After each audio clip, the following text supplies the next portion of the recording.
یو کس اسې بې څه خفه دی او پته ورته نه لګي چې زه ولې خفه یم. دې ته په عربۍ کې د هم بیماري وایي.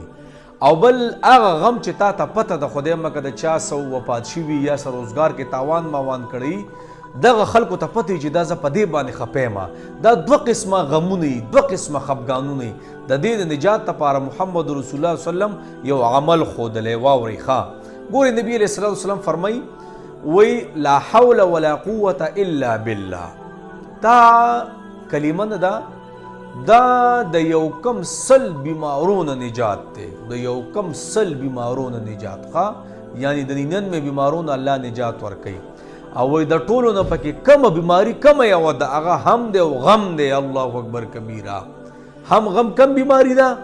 هسې به یې څه مې زړه وی خفه دی یاره، پته نه لګي چې تنګ شوی یم یاره، او بس د دنیا پیسې ورسره وي، د دنیا دولتونه ورسره وي، خو بیا هم پکې څه سړی خفه وي. او بس یې خودکشۍ ته مې زړه کېږي. هلکه ولې؟ بس پته راته نشته.